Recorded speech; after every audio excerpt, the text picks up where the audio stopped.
Ulang tahun dirayain emang momen yang paling nyenengin. Wajib banget dah yang ultah diceplokin sama besti yang biasa nyebelin. Padahal masih jam masuk kuliah, tapi mereka bertiga gak peduli, yang penting meriah. Karena Mawar mau dikasih hadiah. Dia dikasih gaun hijau bunga-bunga yang bikin cantiknya makin buat cowok lain terpesona. Padahal udah punya pacar cowoknya. Udah tampil cantik, pulangnya Mawar gak langsung balik. Dia mau ziarah dulu ke kuburan orang tuanya. Karena emang udah kebiasaannya, tiap Mawar ulang tahun, pasti dia selalu sharing ceritanya di atas kuburan orang tuanya. Mawar curhat kalau dia pengen cari pacar. Lalu seketika langsung kayak ada tanda-tanda dan dirinya berubah secara tiba-tiba. Mawar bingung kenapa dia bisa bengong dan melayang sampai depan gerbang. Anjing penjaga kuburan aja sampai ketakutan ngelihat Mawarnya kayak senyum-senyum salting sendirian. Karena Mawarnya malu-maluan, temennya jadi makin penasaran. Saking senengnya Mawar di kamarnya nggak buka tasnya, yang mana dia habis dapat pemberian. Padahal bukan iPhone 16 Pro Max, tapi kenapa dia kayak seneng banget. Kotak kayu itu isinya cuma pita merah. Dan malamnya langsung ada kejadian yang bikin temennya jadi marah. Dengan bunyi telepon rumah yang pas diangkat suaranya malah serak-serak basah. Udah gitu Mawar juga ngagetin parah. Kartika daripada tambah curiga, mending dia tidur aja. Pagi-paginya Kartika cerita soal telepon yang salah sambung semalam. Pasti itu cowoknya Mawar yang lagi iseng. Dan tiba-tiba gak ada berubah semenjak dia pulang ziarah. Kadang dia happy, kadang juga ekspresinya berubah kayak ada yang ditakuti. Faye mulai ngerasa janggal kenapa temennya kayak gak normal. Mawar manas-manasin kalau Faye itu lagi diselingkuhin. Cowoknya lagi deket sama temen cewek kampus sebelahnya. Temen-temen kosannya ngerasa kalau Mawar udah jarang ngumpul bareng mereka. Malam itu ibu kosannya mau buang sampah makanan.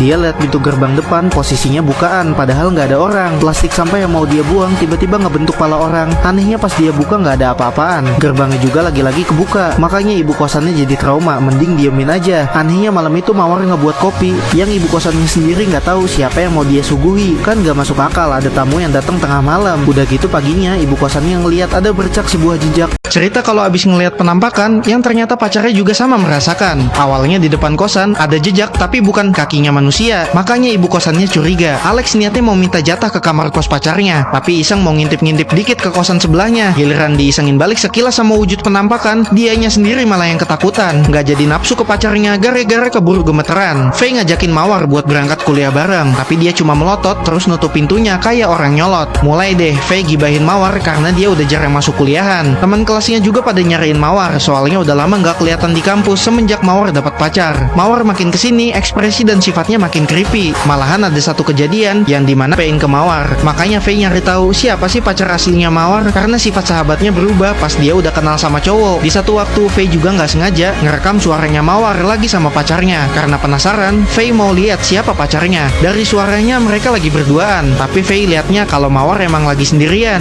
Udah mana serem tatapannya, terus aneh juga gerak-geriknya. Faye daripada malam itu kenapa-napa, mending dia diemin dulu aja. Kalau saran dari Kartika dan juga Alex pacarnya, lebih bagus Faye konsultasi ke teman kampusnya yang bernama Lina. Soalnya Lina cari kotak misterius di kamarnya Mawar. Makanya Faye baliknya nggak langsung pulang, tapi dia minta kunci kamarnya Mawar ke ibu kosan buat dia cek siapa tahu emang ada beneran. Ketemulah kotak kayu yang isinya ada pita merah. Pas dia ambil terus nengok dikit, Mawar ekspresinya udah marah. Ngapain Faye diam-diam masuk kamarnya? Dia cuma ngasih alasan, bilangnya habis ngambil kunciran. Tapi setelah Mawar sadar kalau pita merahnya diambil, malamnya langsung ada tragedi yang gak wajar. Mulai dari pintu kamar kosnya Kartika yang kayak mau dibuka paksa, padahal depannya nggak ada orang siapa-siapa. Malahan pintunya juga bisa nutup sendiri. Bukan cuma Kartika yang ditakut-takuti, temennya juga yang habis cuci muka, dia ngelap ke anduknya, tapi pas dilihat seketika berubah jadi kain kafan. Padahal cuma halu, tapi emang kayak beneran. Sama juga yang dirasain sama Faye. Dia mau tidur selimutan, tapi tiba-tiba kayak lagi ada di dalam kuburan. Dengan selimut yang dipakainya berubah jadi kain kafan. Faye sementara mesti ngaman ritual mahasiswi bisa nemuin sebuah tali poci. Faye dan Kartika nggak nyangka kalau dari sepucuk pita bisa jadi malapetaka. Pantas malamnya Faye pas bawa pita, dia dikejar sama wujud asli pemiliknya. Emang nggak kelihatan, tapi buat mereka digangguin terus-terusan. Faye nyebarin daun kelor supaya kos-kosan dia dan temen-temennya nggak diteror.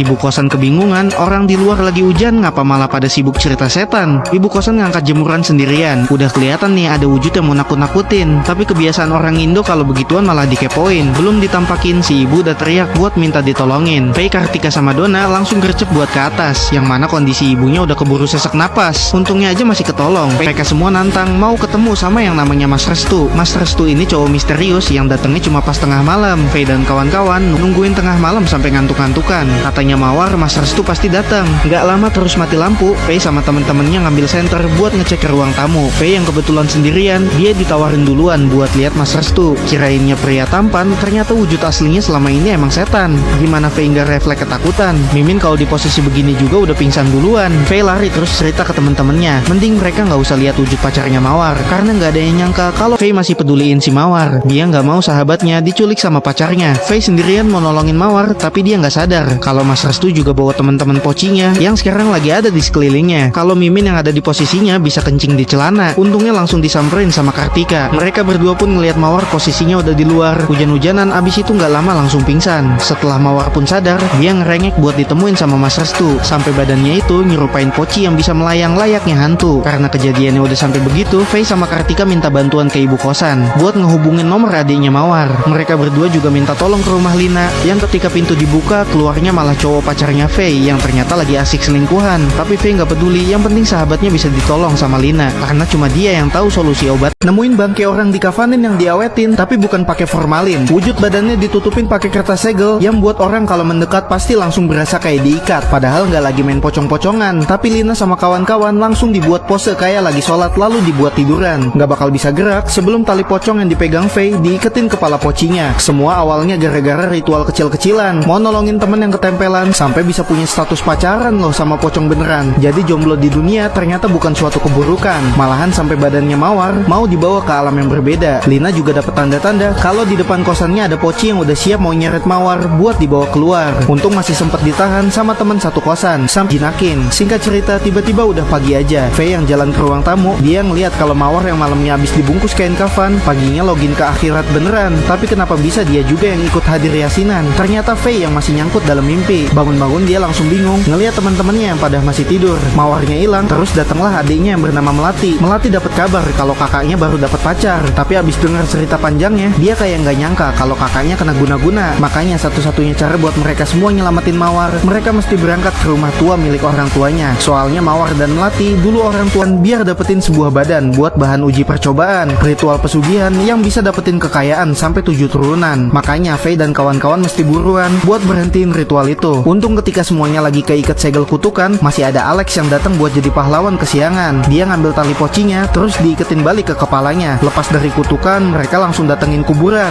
buat balikin poci itu ke tempat asalnya. Tapi mereka berlima dibuat kepisah. Faye sama Lina ngeliat Mawar, Kartika dan Dona kesasar di base campnya poci yang pada berdiri, sedangkan Alex doang yang sendiri sambil nyeret badan poci. Udah mana semuanya yang ngerasain keanehan. Masa iya malam-malam di tengah hujan ada rombongan bawa keranda buat nguburin orang. Tapi itu justru yang jadi petunjuk buat nganterin mereka semua kepada Mawar, yang ternyata badan aslinya diumpetin di dalam kuburan. Gimana